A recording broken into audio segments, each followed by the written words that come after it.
सभी को क्रांतिकारी जय भीम, नमो बुद्धाय, जय भीम, जय संविधान। दोस्तों, एक वीडियो बहुत तेजी से वायरल चल रहा है इस टाइम पर। वो बाबा हैं, 18 साल के बाबा हैं, अजय पाल महाराज जी हैं, जो कि ये भी छतरपुर के ही रहने वाले हैं।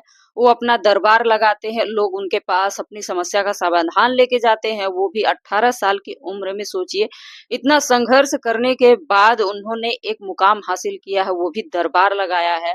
वो भी लोगों का समस्या का समाधान लेकर के वहां पर बैठते हैं। और ये जो बाबा बागेश्वर धाम सरकार जी हैं, उनको तो एकदम पीछे छोड़ दिए हैं। वो तो पर्ची निकालते हैं, इतना पर्ची निकालते हैं, इतना पर्ची। सिर्फ और सिर्फ कौन सा पर्ची निकालते हैं?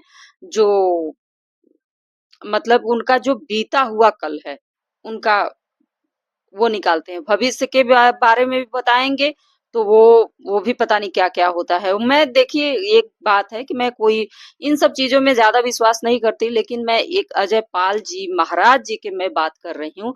इन्होंने इतने संघर्ष के बाद बाबा बाबा बने हैं। और सोच लीजिए कि 18 साल की उम्र में इन्होंने मतलब इतना बड़ा काम किया है, वो भी एक बाबा बने हैं। सोच लीजिए कि 18 साल की उम्र में तो अब तक तो बच्चे इंटर हाई स्कूल क्रॉस कर रहे होते हैं, हाई स्कूल इंटर क्रॉस कर रहे होते हैं, उसके बाद ग्रेजुएशन की मतलब ग्रेजुएशन में जाते हैं। उनको भी इतनी ज्ञान आती है, जो कि वो उनका यानी कि जो पूर्ण रूप से वो परिपक्व नहीं हो पाते हैं, मैच्योरिटी नहीं आ पाती है। सोच लीजिए कि ये महाराज जी मतलब इतने ज्ञानी बन गए कि ये लोगों का समस्या का समाधान करते हैं। और किस प्रकार की समस्या का समाधान करते हैं मुझे तो नहीं पता है दोस्तों। इसके बारे में वाकई में मुझे नहीं पता है। हाँ, वीडियो पे मैं देखती हूँ कि लोग अपनी बातें रखते हैं, क्या क्या रखते हैं।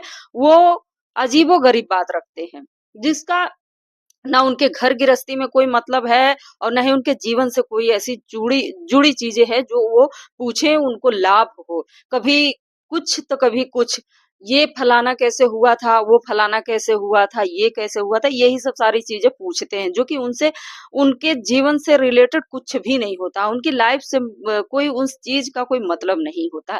तो ये दोस्तों, एक बात यहाँ पर बात आती है कि जो लोग जो जो व्यक्ति यानी कि जाते हैं वहां पर कथा पुराण सुनते हैं, जो कथा सुन सुन करके वो लोग ये ज्ञान सोचते हैं कि हमें बहुत भरपूर मात्रा में ज्ञान मिल गया है, तो वहीं तक सीमित नहीं होता है, उससे भी कुछ हटके होता है, जो वो चीज दिमाग में आता ही नहीं है। ये सब एक गुमराह होता है, जो कि लोगों को गुमराह किया जाता है।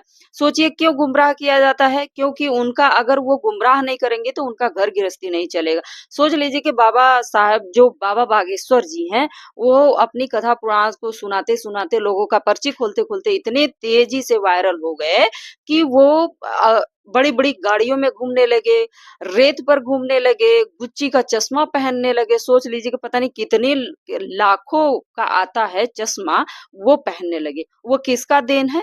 हमारी जनता का ही तो देन है, जो सुनती है कथा, जो कि उनको गुच्ची का चश्मा तो क्या, मतलब कुछ भी तो क्या, वो अपने लिए कुछ ले भी नहीं पाते हैं। वो सिर्फ अपने चिंतन मनन में रहते हैं, यानी सोच में ही रह जाते हैं, कल्पना करने लगते हैं, उलूल जुलूल हरकतें करने लगते हैं सुनते सुनते। इतना माइंड जो है कि इतना खराब हो जाता है, मानसिक संतुलन खराब हो जाता है, ये सब सारी चीजें सुनते सुनते। और सोच लीजिए कि एक महाराज जी अब मार्केट में आए हैं, तो वो भी सोच लीजिए कि जब इनका चलने लगा बाबा बागेश्वर जी का, तो अब इनका भी बढ़िया से दुकान चलेगा। ये भी अब गुच्ची का ही चश्मा पहनेंगे, और ये भी बड़े बड़े गाड़ियों में घूमेंगे, ये भी रेत पर ही घूमेंगे, क्योंकि वहीं से तो है, वहीं से हैं। और ये भी पर्ची वर्ची निकालेंगे और लोगों को बताएंगे, उनके बारे में बताएंगे, और लोग इनको जो सराहनीय यानी कि लोग इनको मानने लगेंगे कि ये बहुत बड़े बाबा है, बहुत बड़े ज्ञानी है, और लोगों को मतलब समस्या का समाधान करते हैं। लेकिन समस्या का समाधान तब होगा जब अपने को कुछ सुख शांति मिले। सुख शांति कब मिलेगी? जब आपके पास कोई ऐसी सुख शांति का साधन होगा। लेकिन वो साधन कब होगा? जब आप करेंगे तभी साधन होगा। ये सब जो सुन करके धूप में बैठ करके सुन करके कुछ होने वाला नहीं है। लेकिन क्या करें? और ये जो है सुनने वाले की बात है। मैं एक चीज और बताना चाहूंगी दोस्तों, बड़ी ध्यान से सुनिएगा आप लोग, कि जो सुनने वाले लोग हैं वो कितने उम्र के हैं। वो अपनी उम्र को ध्यान नहीं दे पाते हैं कि मैं किस उम्र में हूँ। वो अपने आप को नहीं ध्यान दे पाते हैं। देखिए, सोच हमारे पूरे ब्रह्मांड से संबंधित है। आप सोच लीजिए कि पूरे ब्रह्मांड को आप रख दीजिए, यानी पूरे जो हमारा ब्रह्मांड है असीमित है, वो सोच भी हमारा असीमित है। हम जब सोचते हैं तो सिर्फ सोचते हैं, अपने बारे में नहीं सोच पाते कि हम क्या हैं, हम क्या हैं, हमारा उम्र क्या है। ये चीज एकदम सोचते सोचते, सोच कभी बूढ़ा नहीं होता है। सोचते सोचते आप लास्ट तक चले जाएंगे, खत्म हो जाएंगे, लेकिन सोच तभी खत्म होएगी जब शरीर से आपके प्राण हट जाएंगे। सोच वहीं खत्म होता है। लेकिन जब इंसान अपने बारे में भी अगर ये सोच ले कि नहीं, मैं इस उम्र में चल रहा हूँ, तो उन्हें लगेगा कि नहीं, अब जो है कि कोई मतलब नहीं है। तब वो समझ सकते हैं कि नहीं, अब इस काम से हमें कोई मतलब नहीं है। जैसे कि देखिए, जो उम्र होता है इंसान का, वैसे तो 8 होता है, लेकिन 3, जो 3 चरण का होता है उसे ही महत्व दिया जाता है। एक बाल्यावस्था, एक युवावस्था, एक वृद्धावस्था। तो जब 3 चरण में होता है तो जो बचपना होता है आप लोग जानते ही हैं। बचपन से लेकर के लगभग 30 साल की उम्र में सब कुछ होता है, आपकी पढ़ाई होती है, आपकी नौकरी होती है, और उसके बाद आपकी शादी होती है, आपके बच्चे हो जाते हैं। मान लेते हैं 30 के क्रॉस भी हो जाता है, इधर-उधर हो जाता है, 1, 2, 3 साल लगभग हो जाता है। वो अपने ऊपर डिपेंड है, लेकिन जो हकीकत है मैं उसकी बात कर रही हूँ। 30 साल में तो सब कुछ हो जाना चाहिए।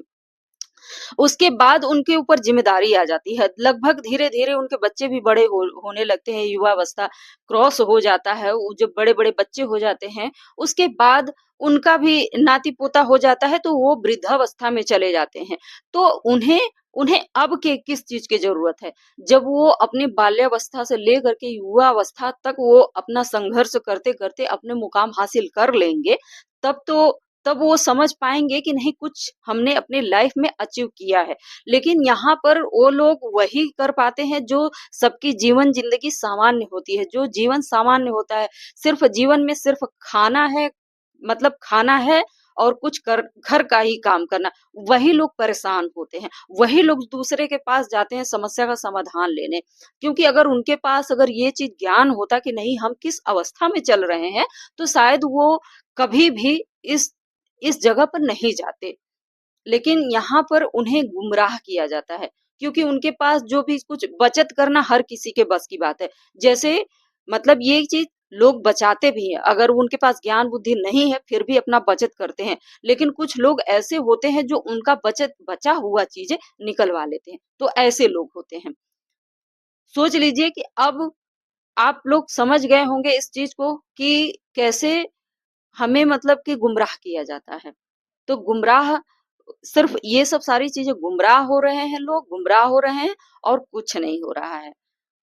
तो दोस्तों, सच तो ये है कि इंसान को सब कुछ भूल करके अपने बारे में सोचना चाहिए, अपने परिवार के बारे में सोचना चाहिए, आगे बढ़ना चाहिए। और इन सब चीज़ों में, फ़िज़ूल चीज़ों में वाक़ई में ये बहुत बुरी चीज़ है, जो कि ये सब कुछ नाश कर देता है। सोच लीजिए कि एक पढ़ा-लिखा व्यक्ति पढ़ते-पढ़ते वो रिसर्च करता है, तो ज्ञान प्राप्त होती है उसको। और यहाँ 18 साल की उम्र में कौन-सा ऐसा संघर्ष कर दिए हैं भैया कि ये करने लगे हैं। तो इसी को अंधविश्वास, पाखंडवाद बोलते हैं, जो कुछ ना करे और लोगों को गुमराह करे। तो दोस्तों, बस आज की वीडियो में इतना ही। मिलते हैं नेक्स्ट वीडियो में, और मेरे वीडियो को ज़्यादा से ज़्यादा शेयर करिए आप लोग।